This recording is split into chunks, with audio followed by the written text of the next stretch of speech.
በባጃጅ ትመጣለች ከተማው በግሪገር ካል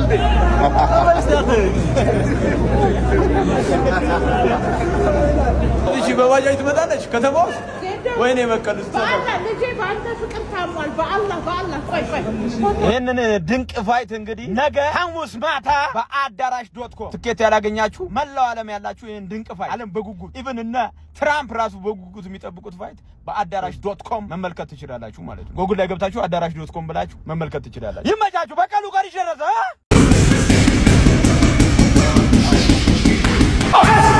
ቆይ ፈንወደና ማክሰኞ በቀሉ አንድ ቀን ቀረ ደምሽ ማፈሰው ማለት ነው። ከነለጋብሽ ነው እንደውም ደምሽ ማፈሰው ተዘጋጁ ማለት ነው። ኪንግ ማን እንደሆነ አላወቅሽ ቆይ እንትና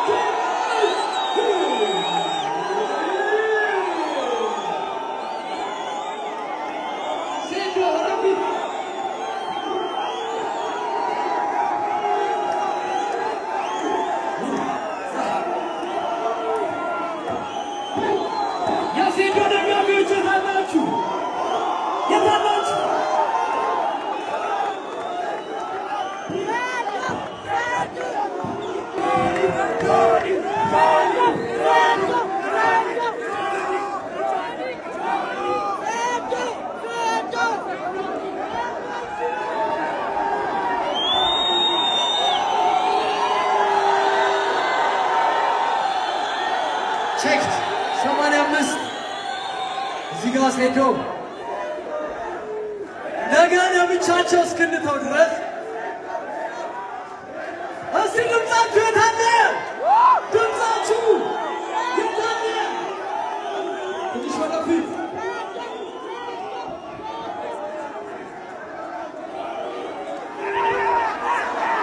ሪላክስ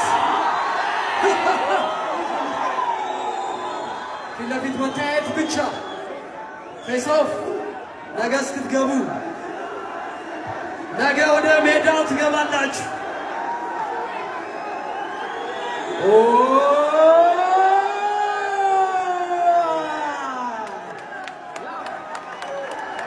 ነገ ሜዳው ላይ ብለዋል። ነገ ሜዳው ላይ ብለዋል። ሞራል ስጧቸው እስቲ our champions ጆኒ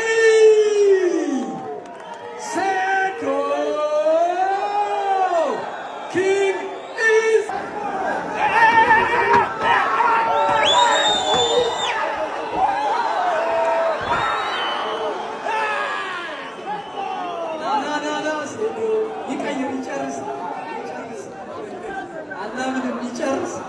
ይጨርስ ቀይሮ ይጨርስ። የኢቴፍሲ 02 ሌላኛው ድምቀት ከሻምፒዮናችን ጋር ፋይት የሚያደርገው ኪንግ ኢዝ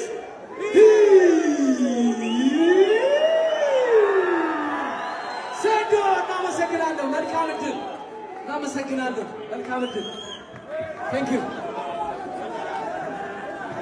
በቀሉ ዛሬ እንግዲህ ቀንሽ ነው በቆዬ አበሻ የድብድቡ ቀን ዛሬ መሆኑን ታውቃላችሁ።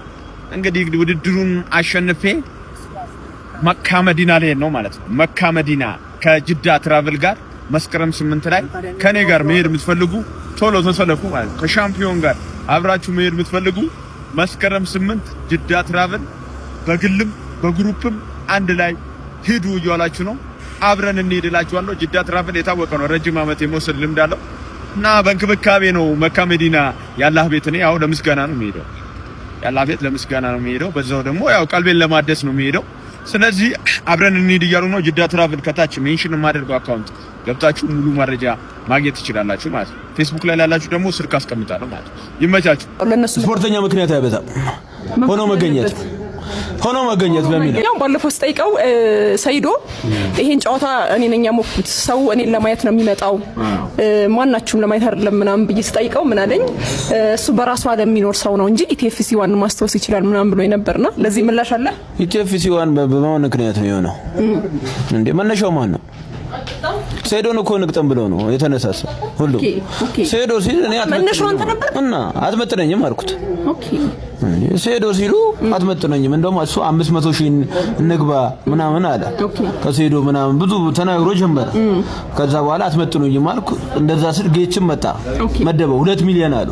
እናንተ አትመጥኑኝም ያርናት ፕሮፌሽናል ስላልሆናችሁ እኔ ፕሮፌሽናል ስለሆንኩ አትመጥኑኝም። ቪዲዮ ወደ ኋላ ሄዶ ማየት ነው ገብቶሻል አይደል? ከዛ ተጀመረ በቃ ሰይዶ እምቢ ብለዋል። ስለዚህ ሌላ የሚገጥመው ይምጣ አሉ። እንደዛ ሲመጣ ያው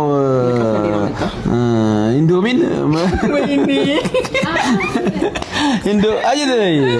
ኢንዶሚን ያው መፈመስ ይፈልግ ነበር፣ ህይወቱን መቀየር ይፈልግ ነበር። መጣ በቃ ተጋፈጠ ምናምን እንጂ እኮ ጂሙስ ሊያደርጉት ነበር። የመጀመሪያው በቃ ቲክቶክ ላይ ያሳየዋቸው ስፖርት እንዴት በቃ ሰው ማርሻል አርት እንዴት ለህዝቡ ያሳየነው እኛ እኮ ነን። ይሄ ማንንም ያውቀዋል። ስለዚህ ኢንፍሉዌንሰር ስለሆነ ነው እንጂ የሚገራርሙ ስፖርተኞች ነበሩ ለሚሉ ሰዎች ምን አይነት ምላሽ ስፖርት ላይ ነበር እኮ ማናቸው እነማን ናቸው? በወሬ አይደለም በተግባር ነው። በርካታ ሰዎች አሁን ምን ይላሉ? ለአንተ ብቻ አይደለም ለሁሉም ፋይተሮች ሶሻል ሚዲያ ላይ ስላሉ ነው እንጂ ከነሱ የተሻሉ ነበሩ ራሳቸውን ያላወጡ የሚሉ ሰዎች አሉ። ለነሱ ስፖርተኛ ምክንያት አይበዛም ሆኖ መገኘት በሚለው ነው እንጂና ምናምን ነው አለን በማለት አይደለም ማለት ነው። ጠረቅንላችሁ ሆነም ቀረው እኮ we are star now በቀሩም ስታር ነች፣ ሴዶም ስታር ነው፣ ጌችም ስታር ነው፣ ንቃተም ስታር ነው። ገብቶሻል እዚህ ጋር በቃ ጠረቅንላችሁ ምንም ማይዋሽ ነገር ነው ማለት ነው። ስለዚህ እንደዛ ነው። ሌላኛው ወደ ግል ህይወት እንሂድና ሰይዶ በልጅነቱ ምን አይነት ልጅ ነበር? በጣም አስቸጋሪ ልጅ በጣም አስቸጋሪ ልጅ ነበር እኮ ነገራችን። እኔ ጎዳና ወጥቻለሁ 3 አመት ጎዳና ምን ስትወጪ ነው በቃ ቤት አስቸግሬ ምናምን እያጠፋው ጎዳና ይወጣው እያጠፋው በ7 አመቴ ነው ምናምን በ7 በ6 ኦኬ በቃ ቤት አልገባ ያኔ ነው በቃ እዚህ መርካቶ ነው እንደ ፊልም ያኔ ነው በቃ ቀስ ይላል። 3 አመት ጎዳና ህይወት ምን ይመስላል? እኔ ጎዳና 3 አመት ሙሉ በ7 ወይም በ6 አመት የወጣሁት ከቤት ከዛ ወደ ቤት 3 አመት ቀስ በቀስ ግን የጎዳና ላይፍ ምን ይመስላል? ቀስ በቀስ አንድ በስንሰማ አገባን እኔ ሱስ ውስጥ አለመግባቴ ነው የጠቀመኝ እንጂ አልመለስም ነበር። ከባድ ሰፈራውን የሞት ትራፊ ነው የሚባለው። ውሃ 1 ኪሎ ሜትር ምናምን ወስዶኛል። ጎርፍ ክረምት ላይ እዛው ጎዳና በወጣበት ወይስ ከዛ በፊት ኦኬ የሞት ትራፊ ነው የሚባለው። በ9 ምናምን አመት ይሄ ሁሉም ያውቃል። 1 ኪሎ ሜትር ይዞኛል አልመጣም ጎርፉ። እችል ነበር እንጂ ዋና እችል ነበር ግን ሰዎች አተረፉ ወይስ በራሱ ጎረቤት ነው የተረፈው። እንግዲህ አላህ ልኮት ነው ሰውዬው ጎረቤታችን ነው። ኑርጋ ግዛ ይባላል። ኑርጋ እናመሰግናለን። በዚሁ ያው ስንት ታሪክ ሰራ ሄዶ አላህ እሱ ላከልኝ ማለት ነው። ያው ሰበብ ነው እሱ አላህ ነው ያተረፈው። ስለዚህ ላይፍ በብዙ ውጣ ውረድ የተሞላ ነው ማለት እንችላለን። አረ በጣም አስቸጋሪ ነበር አለ ፕሮሰስ ዝም ብለን እዚህ ያልደረሰ ሳስብ በብዙ መንገድ ስለ እናት ታወራ ነበር ይሄ ፋይት ከተጀመረ በኋላና ከዛ በፊት ብዙም ባላቅም ማለት ነው። እናት እንዴት ነው የምትገልጻት? እንዴ እናቴ ሁሉም ነገር ነች። ካላ ቀጥሎ ያለች ልጅ ሳለች በቃ እኔ አሁን ምኖረው መስዋዕት ለማስደሰት ነው ማለት ነው። አበሻ ዛሬ በጣም ትልቅ ተቋም ላስተዋውቃችሁ ነው ማለት ነው። ስፔሻሊ በዲፕሬሽን በሆርሞን አማካኝነት ከወሊድ በኋላ ለምትጎዱ ሴቶች መፍትሄ የሚሰጣችሁ ተቋም ነው ማሳያችሁ። ተጨማሪ ማብራሪያ ከተቋሙ ማናጀር ስሙ። አይሻ ብንት አበበክር ዊመንስ ሴንተር ለእናንተ መፍትሄ ይዞላችሁ መጥቷል። ከዚህ ቀደም በአውዲዮ ግሩፖች ላይ የነበርን ሲሆን አሁን በዘመኑ ተጽዕኖ ፈጣሪ ወደ ሆነው ቲክቶክ መጥተናል። የሴቶች የሆርሞን ጉዳዮችን ጨምሮ በብዙ መልኩ ራስሽን የምትለውጪበት የሆኑ እያዝናኑ የሚያስተምሩ ፕሮግራሞችን ያለምንም ክፍያ ይዘን ዝግጅታችንን ጨርሰን መጥተናል። ለመጀመር የእናንተን ስብስብ እየጠበቅን ስለሆነ ዊመንስ ሴንተር የሚለውን ይህን አካውንት ፎሎ ሼር እያደረጋችሁ ለብዙ ሴቶች እንዲዳረስ አድርጉ። ያለ ለምንም ክፍያ ይሄንን ግሩፕ ተቀላቀሉ። ከታች ሜንሽን ያደረግነው አካውንት ደግሞ ፎሎ አድርጉ።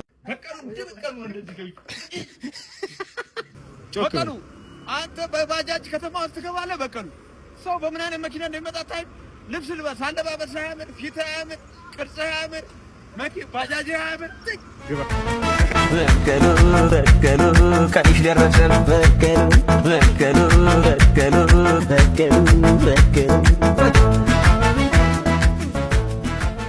የሚዛን ፌስ ኦፍ እንደዚህ ሸክ ያደረገኝ ማን መሰላችሁ? ካፍሜን ነው ማለት ነው። ካፍሜን ስመጣችሁ ዘመናዊ ሰዎች ነው የምንፈልገው። ዝም ብሎ ይሄ ቁምብር ሰው ሳይሆን ዘመናዊ ሱፍ፣ ዘመናዊ ሙሉ አልባሳት የምታገኙበት በኮምቢኔሽን በሙሉ ማለት ነው። ካፍ ቤንስ ነው ማለት ነው። መገናኛ ቤተልሔም ህንጻ ምድር ስር 08 ላይ መታችሁ ሸምቱ እያላችሁ ነው። ካፍ ቤንስ ይመችል። በቀሉ በቀሉ ቀንሽ ደረሰ በቀሉ በቀሉ በቀሉ በቀሉ